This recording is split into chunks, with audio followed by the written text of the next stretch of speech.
You are listening to the Novel Universe Podcast, a monthly YA lit podcast hosted by Dawn and Elise Martinez, YA librarians from the Chicagoland area. Each episode features reviews and rants on new and upcoming YA books. We are here to help you navigate your TBR pile, what's good, what's bad, and everything in between. I'm Elise, the rejecter of romance. And I'm Dawn, the criticizer of books. So turn up the volume, here we go.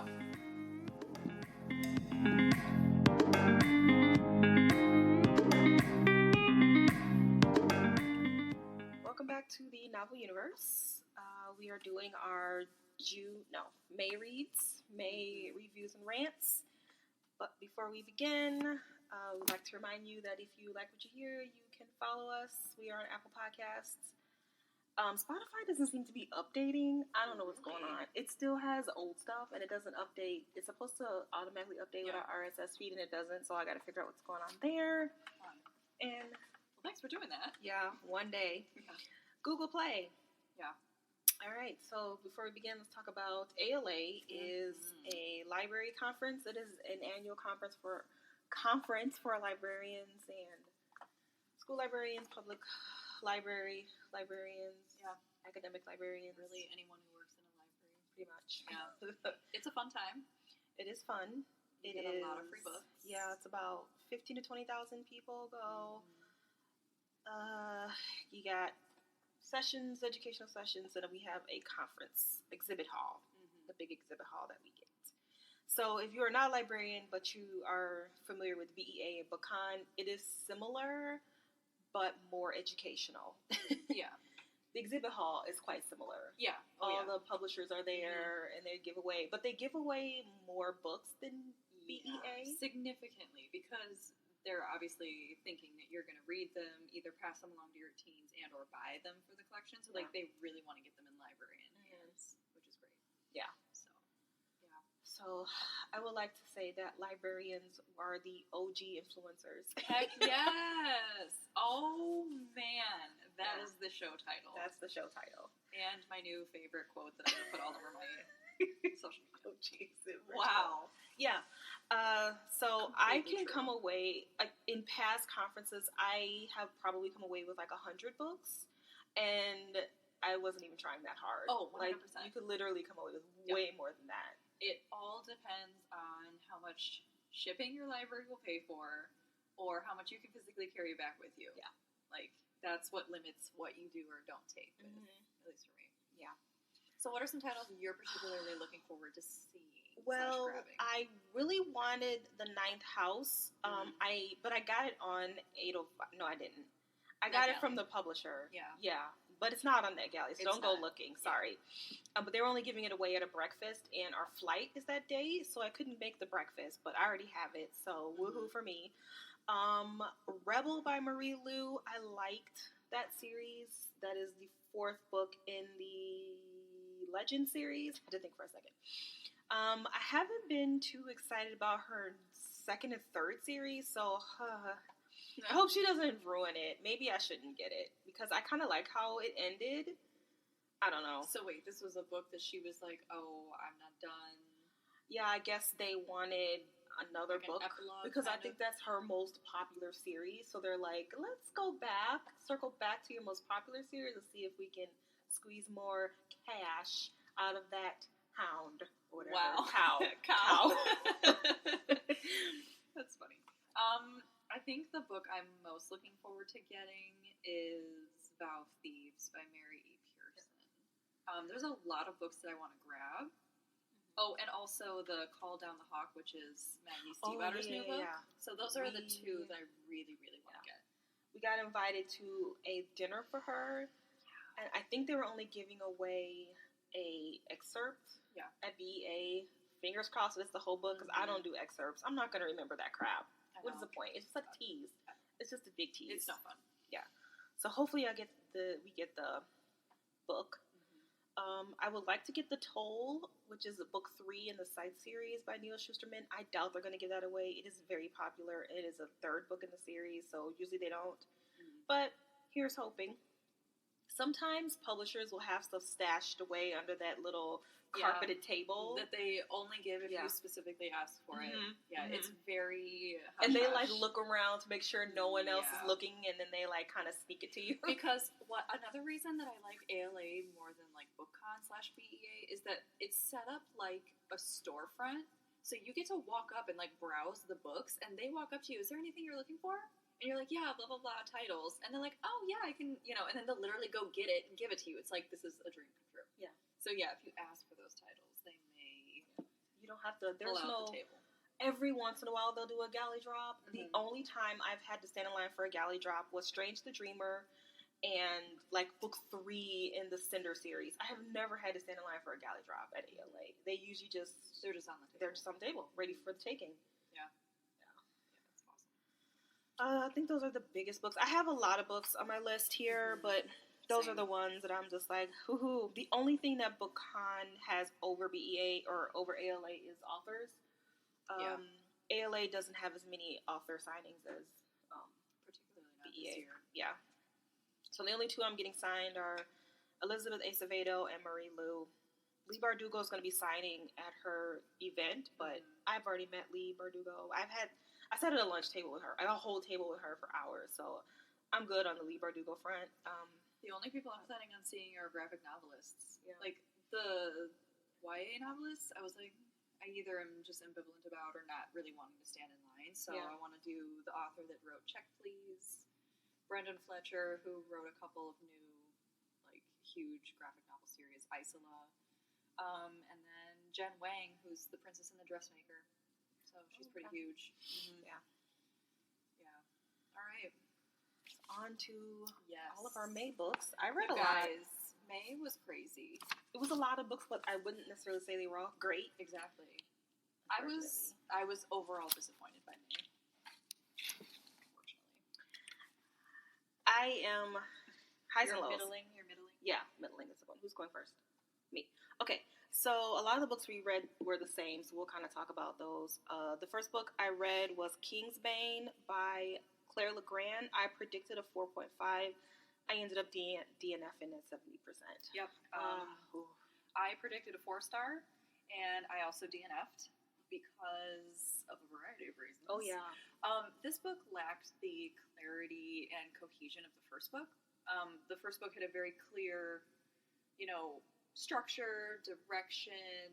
I didn't feel like I was trying to piece together what I'm reading, and that was all I was doing with this book. Yeah. It was a mess. I totally agree. Yeah. Her first book, she had some...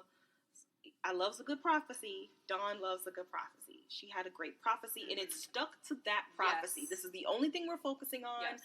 This is it. She had a clear plot. The characters were different. There were some hints dropped to what's happening. She didn't give too much away. And she started the second book with that. We have a clear objective. We need to get these castings, and we need to close the gate. Great. I thought this is going to be another straightforward, we know where we're going with this. But then it was like, sometimes she's being told that she can't get the casting, and then like somebody's literally handing it to her. It was either too difficult or too easy. And Eliana's character, I don't know what the hell was happening with her. She was awful. Oh my god. She was okay in the first book? She was okay in the first book, but if you don't like her in the first book, you're going to hate her in book 2. Even worse. She was awful. Yeah. I'm like, girl, you need to make up your mind, or... I don't know what was her jam with her and Simon, and then she was somebody else. Yeah, then she was banging ladies, which again is whatever, but it just, there was too much that I think Legrand was trying to do with Eliana's character, and it made for an unpleasant reading experience. I was going through some Goodreads reviews. A lot of people were saying that, there was way too much graphic sex for a teen book, and the sex wasn't even, it was like, the way she was doing it, it was like every time Eliana and Riel were like frustrated or something, they just had sex, and they weren't like working through their problems properly. And I totally agree. It was several people that made that point. So I don't know what happened there. Especially for Riel, like her attraction to one of the characters. I don't know if that's a spoiler. I don't think so. Audric? No. Who? The other guy. Oh, Riel. that's not. Is that a spoiler? Corian? Yeah. Okay. She's obviously in love with Audric, but she's also, like, in lust with this Korean dude who clearly is, like, gonna render in the, like, destruction of the world unless these two women get their shit together. And she's obviously, like... That should be the plot synopsis on Goodreads. Sorry. You know, I mean, so, okay, she's in lust with him. She really wants to bang him. He obviously wants to bang her, but, like, more as a manipulation tool. Mm-hmm. And I didn't feel that was... It's strange, because if this wasn't a teen book, I feel like I'd be able to enjoy those scenes more of the, like, whatever. This is an adult reading an adult content book. Mm-hmm. But a teen who maybe hasn't had sex yet or is, like, not really encountering that in their own life, and they're seeing how she's balancing these two people, it didn't seem safe to me. And then, like, I DNF'd, so I don't know if she and Corian eventually get it on. I'm assuming that they do, because at the beginning of book 1, they're together. So at some point, obviously, she gives in to him. And it's like you said, she runs to him when she needs, like, a literal release, or, like, you know, it was just weird. Like, and then the whole thing with, what was her name? Whose chapters? Riel. Oh, Ludovine? Ludovine, what? Yeah. Hey, let's all have a 3-way. What? Really? Yeah. I don't, it was just, it got away from her. It did. And again, I really liked book 1, and this one just... Yes. If this was an adult book, whatever. You know, at that point, you're a consenting adult doing what you need to do, but, like, as a teen reading this, I don't know, it's just different. I don't know what was going on with the author in this book, but I was disappointed, and I probably won't be reading book 3. I couldn't even make it through. Yeah. I didn't even care to know what happened at the end. And I didn't either. Yeah, I'm really disappointed in that one. Same. Your time. All right, so the next book that we both did together, not together, but both also read, was We Hunt the Flame by Hafsa Faisal. This book was highly anticipated, I think, across, like, all YA readers. You know, I don't think she's a teen anymore. I don't think so. She was a teen, I believe, when her book was announced. You know, it's a really personal story for her.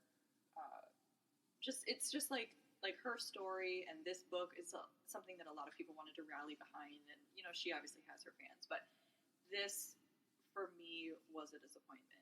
I predicted a 3.5. I don't remember why. Oh, based on early reviews, some of the character development does not seem to be super fleshed out. I definitely found that to be the case. I loved getting a peek into the Arab mythology, but there wasn't enough of it. I was really hoping for more of a, again, cohesive plot. I was like 50% of the way through before we even got to where they're supposed to go. Girlfriend. To get the story moving. The whole point of the book is for them to find this magic book, and I DNF'd 80%, and they still didn't have the book. So Kirkus's review basically summed up how I feel about the book a lot. Like, they said, again, the character development was not fleshed out as well as it could be. This is her first book. That's a growing opportunity. I will read the rest of her stuff, but not this series. Mm-hmm. And they also said that her prose was at sometimes beautiful, sometimes awkward, and I was like, that was nail on the head. Some sentences, it was so distracting. I was like, what? I literally was like, I have to reread that. What am I supposed to be getting from that sentence? The similes were strange, and yet sometimes it was like, wow, that was a really beautiful sentence. I personally find syntax and diction a really fun part of the reading experience, so if you're doing too many crazy things with that, I get distracted, because I'm, like, correcting it in my own head, which I know is weird, but it bothered me with this book. And her character, the main character, whose name I can't even remember, she seemed to be... Saphira. I didn't like her. No. I was confused from the beginning. She's dressed up as a boy so she can be a hunter and all this stuff. And then I'm like, does she never take the boy costume off? I was really confused. From what I got, she does when she's at home or around people who know that she is the hunter, which I thought was a bit of a plot hole, because in the beginning, her best friend is getting married, and obviously her best friend knows that she's a woman and that she's also secretly the hunter, and her best friend's fiance/husband also knows that she's the hunter. Okay, I'm sorry, but I know people, and I know that secret eventually would not. We were supposed to assume that she's been doing this for like 10 years. Are you kidding me? As a child, your childhood best friend isn't going to go accidentally let something slip. It was just such a plot hole. And then, like, people in her community knew that her best friend knew the hunter. So, like, at this girl's wedding, they would, like, make jokes to this girl about, like, oh, did you get bored of the hunter? Because they think they're, like, romantically involved. And I'm like, if they knew that this girl knew who the hunter was, at some point, I feel like somebody would get desperate enough to, like, beat it out of her. There is massive poverty in this community. There is massive, like, hunger. What? No. That didn't sit with me, and right then I started to, like, question the plot. Like, the whole premise of Zafira being the hunter is that her city, community, village, whatever the hell, country, I don't know, they cannot feed themselves. There's no food. Everything's dried up. Everything's gone. She has to go into this evil, haunted forest to get food. The Arse. Can we talk about that name, you guys? Oh my god, I've chuckled every time because that's how, like, Irish people say ass, arse. And I just, like, laughed every time. Sorry, I'm immature. And then once you said that to me, I was like, I can't. You can't unhear it. Oh. So, I'm sorry. It's like, if you knew the identity of this, like, person who was bringing you unlimited food, somebody is going to come along and try to manipulate that. Like, and I don't know, there was just some things I was like, that doesn't make sense. That was the least of the problems I had with this book. I was so distracted by it. Oh. But yeah, I didn't get as far as you. No, I got about 80%. The pacing was very slow. I'm like, I need you to pick it up. Yeah. You're taking too long to get to the point.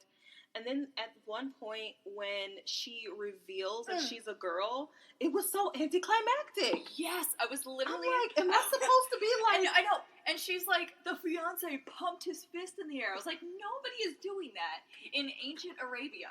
Pumping their fist in the air out of excitement? No. It was extremely anticlimactic. I'm like, I feel like this should be a moment of like, yay, I'm a woman. And I'm just like, oh, she took her head I was like, that was way too dramatic. But not at the same time. Not at all. It just didn't have the impact I think Hafsa was going for. I think so, too. My other issues were, this book kind of suffered for two of my deal breakers, which things that it makes me lower a rating immediately. One was the sudden epiphanies. I fucking hate the sudden epiphanies is when you have no background knowledge, but all of a sudden you have things figured out. Oh, that's what this rock means because I just magically know. No, that you can't. You have to either have like a large expanse of like knowledge because you read a lot like Hermione did, or you need to have other people with you that know stuff. I don't know, that bothered me. Yeah. And then the plot twist thing. I freaking hate the plot where it's just so many plot twists. It's like, but now I don't know who anybody is. I can't trust when they say who they are. I'm going to assume everybody is a double agent. It's like you can't get comfortable with the story and the characters because you're expecting some major plot twist. Yeah. I didn't like that. I didn't like, what's her name? Zafira and Dean's relationship. I didn't understand that at all. It was awkward and weird. I didn't get it. Childhood best friends that, I guess I kind of like you. Let's give this a try. But there's not a lot of passion there. Yeah. Or like the guy feels passion, but the girl doesn't. It was just, I didn't like it. It was weird. And I missed it at first. I was like, oh, wait, what? He was very quick. Yeah.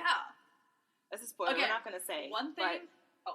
Never mind. No. Were you about to say it? Yeah, I was about to say it. Do you want to say spoilers? No, it's okay. Okay. You can move on. Well, so then there's the love interest. His name is... Oh, God, the assassin. I don't remember his name. Yeah. Oh, crap. Do they not? Nasir. Yeah. Nasir. I was like, I know it's a name I've heard before. It's forced. It's like... I liked him as a character. He was okay. Yeah. I can't say why it was forced and why I had a problem with it because it's a spoiler. But he reminded me of Seraphim from the Wicked Saints, and I couldn't get over it. I'm like, I just read this character already, like 2 weeks ago. I can't get over it. And his father, the king, once again, he was a cartoon villain. Just, come on. Yeah. Men don't just randomly turn evil people when their wife dies. No. I don't believe that trope. And that is a trope. You change, but really you become sociopathic, and that was just never seen in his character before? Come on. Yeah. I don't know how it ended, and I don't care. I don't even care. Yeah, I did not like the main character. She didn't seem to have much of a personality. It was like too much of a martyr. Like, oh, I have to do this for my people. I have to do this for my dad. I have to do this for my family. It was like, if you're that unhappy, you really don't. I don't know. It was just, I didn't Oh like my her. God. Speaking of, I have some nitpicks. It's nitpicking time. So in the beginning, she hasn't spoken to her mom in 5 years. They live in the same house. She hasn't spoken to her.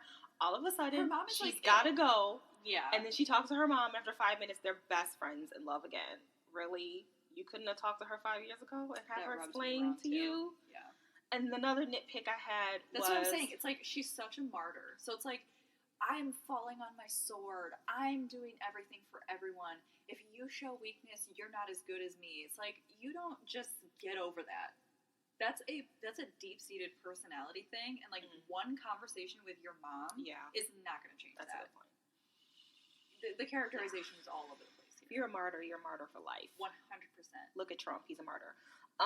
Another nitpick I had was, and this is just a writing flaw. It's like, okay, so Zafira, combine the names. She's attacked in the forest, in the Rs. She's attacked in the Rs. Dawn. And so she doesn't really seem to think much of it, even though it's a big deal. And then we, as the reader, have to sit and listen to her talk about this attack and this silver witch 6 times to 6 different people. Literally. You don't need to hear that conversation again. I only need to hear it once, and then you put it off page. Mm-hmm. Don't keep. Oh my God, that bothered me so much. I'm like, if this is the first couple chapters, is this what I'm in for 500 pages? It just sets your reader up for this is not going to be great writing, and I can't. And then unfortunately, that's what it did. Yeah. All right, I think we kind of. I think that she has a lot of room to grow. Her story ideas are good.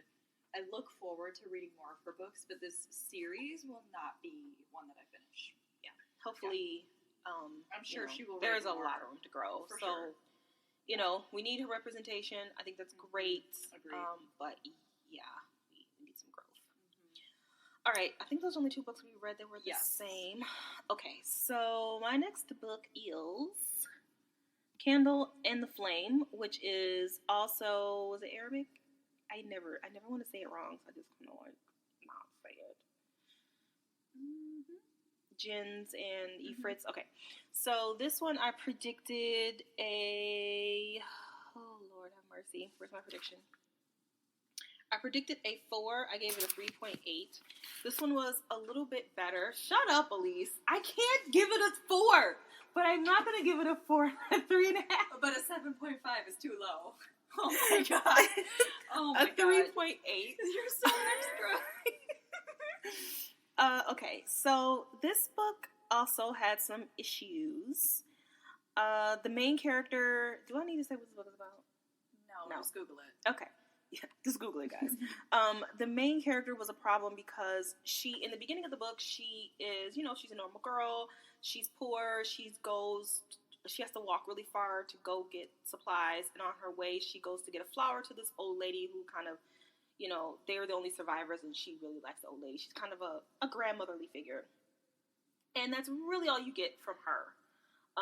And then a couple chapters in, she is changed because there's a whole backstory to who she really is. She was adopted. There's a whole backstory to her that she doesn't really know. But at some point, she becomes the new Fatima. Is that her name, Fatima? Yes. But we didn't really get a chance to spend enough time with the old Fatima to really appreciate the differences, and I had a problem with that. Another thing were the secondary characters. It was too many secondary characters to really develop the story. The book is only 350 pages, maybe a little longer. No, it's 400 pages. I thought it was shorter than that. Anyway, it's not a really long book, but there were too many characters that were getting too much attention that weren't important to the plot. Specifically, there were 3 sisters. Do we need 3 sisters? 1 would have been fine. We didn't need 3 sisters and their parents. That's just 5 extra characters that we don't need. Mm-hmm. And then there was so there were like 2 different things going on in this book. And there's a royal family, and the royal family has a prince, and he's a womanizer, and he's an awful person. And all he does is like leer at the new Fatima, but the new Fatima is a bad bitch, and she will cut you. So she's like, you better stop looking at me, mofo. And he just kept doing it, and it was trying too much for the Me Too movement. She's just trying too hard. Yeah. That could have been left out, because we saw him leering at her like 5 times. 1 is enough. I don't need 5. And then there was the princess who, oh my gosh, she was a whiny mofo too. She didn't want to be married to, she didn't want to be, she wanted to be independent. She didn't want to be forced to be married. And so she kind of had a fixation on the leader of this other people. I can't remember their names. Their names are just redonk. That's another thing I'm going to get to. But she knew that he was Zulfikar. Whoa. Yeah, he's an Ifrit, or he's not a human. He's, but he's in a human form. And so the princess knew that she was in love with him, but he didn't know he didn't really care about her, because he was not about that. But she fixated on him because she knew that it would never be. I don't know, it was weird. It was just weird. But of course, New Fatima, that's her name. They call her New Fatima. No. Or something like that. No, I'm not making that up. Yes, they call her they don't call her New Fatima. Somebody just text you and be like, hey, New Fatima. I don't know. They call her something, but I'm just going to say New Fatima because I don't know. So, but of course, she's a bad bitch, and he's like, hey, New Fatima. And so he likes her, but then the princess likes him, and the princess is like, it's a setup for, but the author doesn't go there, but it's just too much. So she has all this extra stuff that didn't need to be there. That's my point. But the politics of it was really good. Like, the mythology and the politics were really good, and I wish she had focused on that, and not all this other BS. So I've read several books about jinns and ifrits and all this stuff, and it's always been kind of confusing. But she did it in a way that it wasn't, and the plot was very clear, but she muddled it with other stuff. So, Elise, do you know what time it is? It's nitpicking time. I was like, it's New Fatima time? It's not New Fatima time. It's nitpicking time. Okay. So this author really wanted to immerse you in the culture and the language. Great. Which is fine. Exactly. Great. However, there were like 10 fucking characters that started with A. I can't keep up with that. Yeah. And it's not like Fatima. Fatima's a name that I'm familiar with. Yes. But there's like 7 characters that name started with A. So that was like confusing. And then another thing she did that bothered the hell out of me is she's obviously trying to teach you a new language. And so one thing that a writer will do is they'll reuse the same word. Or put it in italics. It's not even that. Okay. They'll use the same word. So I read Patron Saints of Nothing, and he uses Tito and Tita, means aunt and uncle. And so every time he addressed them, it's Tito, Tita. So now I know what Tito and Tita. She would use a word for aunt, sweetie, sister-in-law. I don't need to know the Arab word for sister-in-law. It was so confusing. I'm like, is this their title? Is this their name? It was so confusing. It was too much. I appreciate what you're trying to do, but I don't need to know every term of endearment in a different language. I'm just going to get confused. Yeah. That bothered the hell out of me, too. And there's a glossary, and it's like 4 pages deep. I saw that. 4 pages of glossary. Whoa. I'm like, girlfriend, and you're supposed to refer back to that every time. You gotta refer back to it. You have no the book. Yeah. So, it seemed to have an ending, though. So, I don't think there's a book 2, because it had an ending. Oh, I was like, I would hope so. No, but you know what I mean. There was no cliffhanger or anything. Yeah. So... What does it say at the top of Goodreads? There's no number 1 or anything on it. It's a standalone. Yeah. So, I mean, I would recommend it. I do think you should read it, but just be wary of all the extra words that don't need to be there, and the extra characters that don't need to be there, and All right, my next book is The Kingdom by Jess Rothenberg. I have not heard a ton about this book. I chose to read it because we got it in the mail, and it sounded really interesting. The basic premise of this book is that it is a futuristic America, and people can pay lots of money to go to a Disney World type place where everything has been genetically modified or is created with artificial intelligence, and you can interact with these people called fantasists. That word was really difficult to pronounce. We're gonna say fantasists, and they're basically like Belle and Cinderella, and they all have a different archetype, but they're half human, half robot. And robot, I'm using that word very loosely. Is it an android? Yes, thank you. They're far more advanced than a robot. Thank you. I actually really liked this book. I gave it a 3.75, which is what I predicted that I would, and that was only because of I didn't like that this book was told in first person, because it definitely had that like robotic, monotone, very much a info dump telling.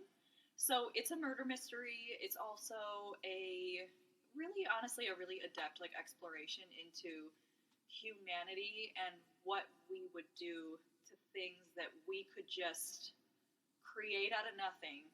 So that really, in the story, it bred abuse. It bred obviously killing. It was very interesting.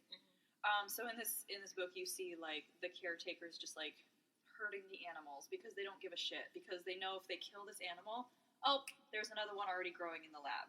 So it covered some things that I really found interesting to read about. Again, the tone of the book and the way that it was told really brought it down a full star for me. And I guessed the murderer. I really didn't want to do that. The main character's name is Anna. She's one of the human androids, and they blame her. So when the book begins, she is on trial at some kind of deposition for the murder of a 19-year-old Taiwanese American, like, employee of the park. It's obvious to the reader she didn't do it, but it's also obvious that like she's being set up because she started to realize that she was being lied to. So basically, it's like her artificial intelligence was like growing and learning and adapting and like actually becoming independent. I actually would really recommend this book if you are interested in science fiction or Westworld. Yes, it's very Westworld. It's very much Westworld vibes where like the androids turn on the humans kind of. But is this a series? I don't think it is. But yeah, I enjoyed this one. I picked it up because it just sounded interesting. I haven't heard a lot of people talk about it, but there wasn't plot holes. I wasn't distracted by the science. I wasn't knocked over the head with like ethics. It was a really nice balance. I know that sounded bad. I just wish that it wouldn't have been told in the first-person narrative of this android. That's a red flag. When you write a fantasy or science fiction and it's told in first person, I immediately abandon.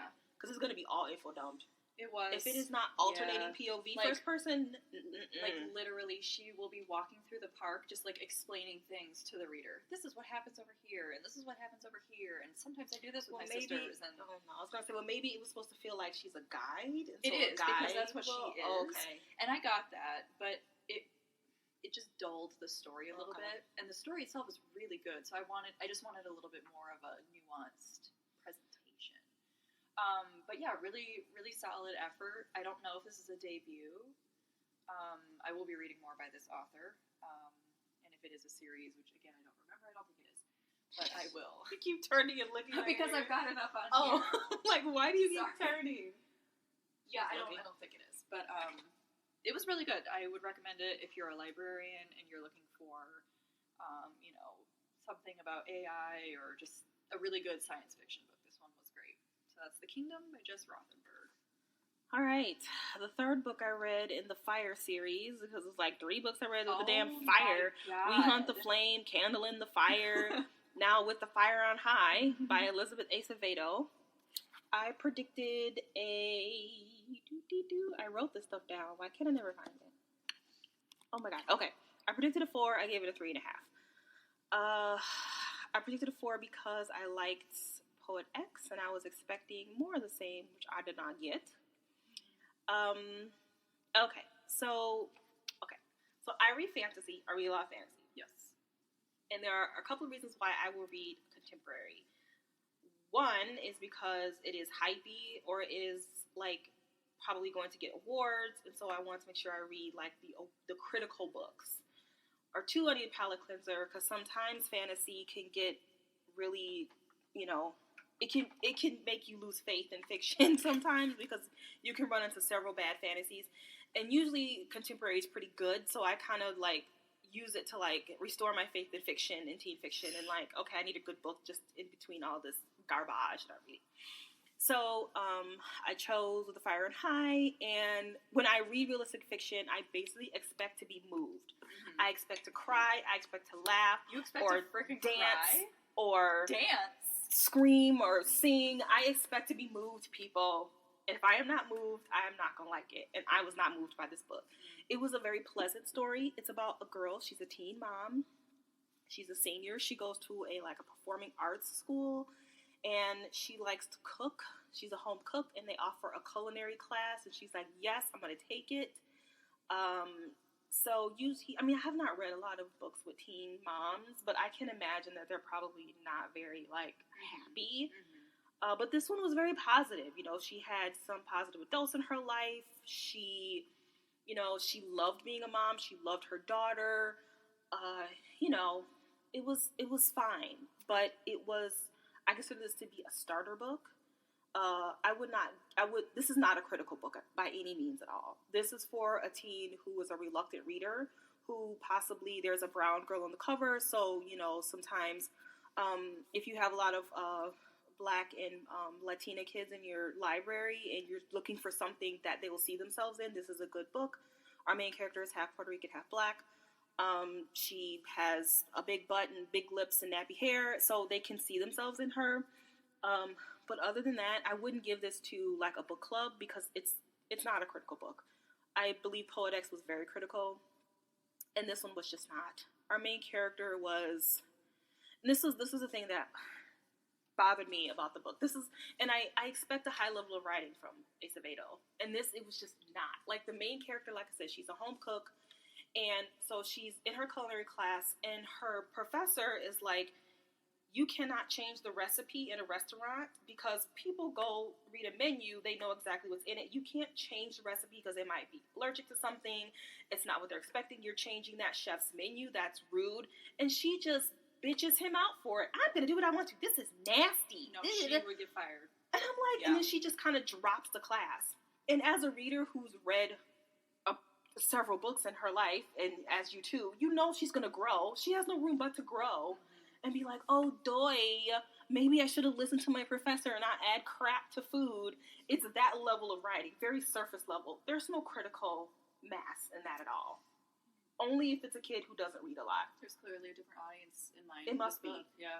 She's looking for a different audience, which is cool. Like I said, you were just expecting something else. I expected to be moved, and I wasn't. Yeah. So it's a very nice book. There was a romance in there that could have been left out, frankly. But I know what Acevedo was trying to do. Her baby's father was a bit of a douche. He wasn't a total douche, but he was on the douche line. Whereas she was introducing a guy who was a great guy. And that's great. There are some great men out there. This girl, she happened to meet a great guy, and she's just trying to show readers and teens that, hey, there are some really good guys out there. There's some douchey ones. There's some good ones, whatever.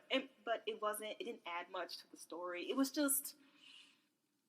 It's not a critical read, guys. She's not going to be winning any awards for this book. Not like Poet X. Sorry. Yeah. I still want to meet her in LA, though. There you go. I mean, you loved Poet X. Get my Poet X book signed. There you go. Yeah. All right, my last book, I'm not going to say a ton about it because I am not done with it yet, but it's Finale by Stephanie Garber. This book I was reading because, shockingly, I liked book 2. You can hear my thoughts about that book in a previous podcast. I don't remember which one we were talking. It's one of our last year book podcast. Anyway, this book. So book 1, Caraval, focused on Scarlet, and book 2 focused on her sister Donatella. Book 1 was boring as hell because Scarlet is boring as hell, and book 2 was really interesting, unique, and great because Donatella is a much more interesting character to read about. By the time we get to book 3, we know who Legend is. the game is not a thing anymore because it's been solved.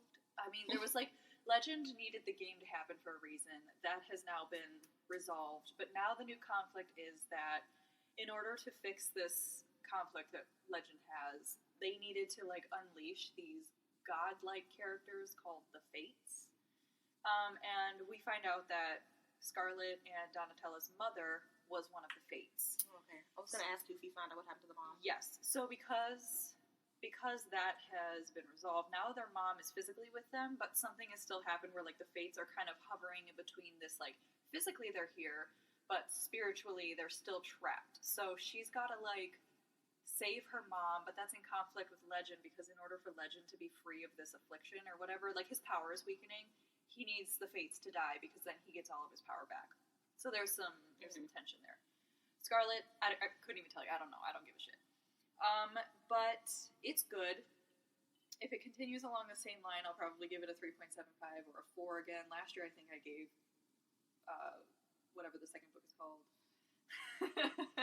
Must have been great. What is the second book called? Caraval. Legendary. Yeah, I gave Legendary, I think, a 4 or 4.5. Yeah, I wish I would have finished it before this podcast because I'd be like, definitely read the series. Just ignore book 1. I mean, just breeze through book 1. You need to read it. One. I know you need to read book 1 so you get the sense of who Legend is and like how the game works. But because the second book is totally different. So yeah, I think Garber has grown as a writer. I have always thought that her world building was her best asset, and she commits to that a lot in the second and so far the third book. So that's good. I think she just needs to abandon the Scarlet character. So, based on these efforts, I will be reading more of her stuff. I'm excited to see what she writes next. Yeah, that's all I'm going to say about Finale. Cool. My last book is Aurora Rising by Amy Kaufman and Jay Kristoff. I went into this terrified. I predicted a 4. I ended up giving it a 4.5. And this is the highest book I have rated this year. And it is June... What's the date? June 15th? Mid to end June. June 15th. This is the first 4.5 I have given. Yikes. Okay. I couldn't get through Illuminate. It's not the book's fault. It was my fault. It was just information overload, and I tried 3 times, and I just couldn't do it. So I was a little worried about this, but I enjoyed it a lot. It is an ensemble cast. What does that mean? Okay, so our main character... Okay, so the year is 2380, and basically we are living up in space now. Humans are also living with aliens who look human. They don't look like the aliens that they show, the caricature aliens that we also see and know.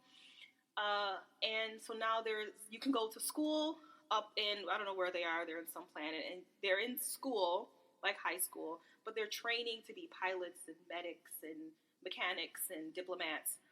And they get on a team of a crew. They get their crew, and then they go off on missions. And sometimes it's like, just like helping other people on planets or whatever. And so our main character, I've already forgotten people's names. I'm bad with names. And like real life people names too. I forget their names too. Our main character, Tyler, he is the star pupil. He is like the Captain Kirk, and he is like hot, and he is charismatic and all the things, very smart. And it's the day before the draft, and the draft is where he gets to pick all his people, and he starts to go for a walk, quote unquote, because he needs to clear his mind. And as he's out there, he sees this girl kind of floating in space, and he goes to save her. And during that time, he's missed the draft, and he is left with all these rejects. So that's what I mean by an ensemble. My issue with the book, why it wasn't a 5, were the characters. The characters had a problem because they were all kind of tropes. We had his sister, who was like the sexy vamp. And then, like I said, he's the hot, perfect one. And then we have a girl she's very smart, but she's antisocial. We have the comic relief, of course. And we have the brute, the fisticuffs guy. And they never quite... They kind of stay in their own little tropey character, and it's a shame because I think Kristoff is great, at character development, and one thing that I observed that I wish was more of. So our vampy girl, she is in her chapters, she's a diplomat, so she's very attractive and she's very charismatic, like her brother. Her brother is the captain, Tyler. And in her chapter, all you see and hear her is like, oh, this is my boyfriend number 44, and oh my god, I couldn't get with him anymore because whatever. And she's a little vapid in her own chapters, but in other people's chapters, she's very caring. She's a wonderful person. And that would have been great if all the characters were portrayed like that. Like in their own chapter, you're like, ew. But in somebody else's chapter, you're like, oh, I see them through a different person's eyes. Right. But it was only her, that would and be an so interesting way to tell the story. yeah. And so because of that character, and then there was one character that I hated, and she ended up being pivotal. So the second to the last chapter was just so sad. I was sobbing. It was very well done. It was beautiful. But it was so sad. But it's very action-packed. The characters were good. There's some pairing up, which is fine. I didn't hate the pairing. Very easy to follow. Sometimes space books can be difficult because the plot can go all over the place. They went on some wacky adventures. A great book. He just announced that it's going to be turned to a TV show. Cool. So I highly recommend it. I enjoyed it a lot. So yeah, that was Aurora Rising. That was like my month was a bunch of DNFs and a high one. Yeah. I had like one high, one middling, and then DNFs. Lots of DNFs. All right, that's all I have. I had a lot this month. Yeah, May was a little bit more full in terms of amount of books to read. But yeah. And June is the exact opposite. I only got 2. Yep. So that'll be a short month. All right. Well, hopefully we will see you at ALA. If we don't, we will catch you in the next podcast.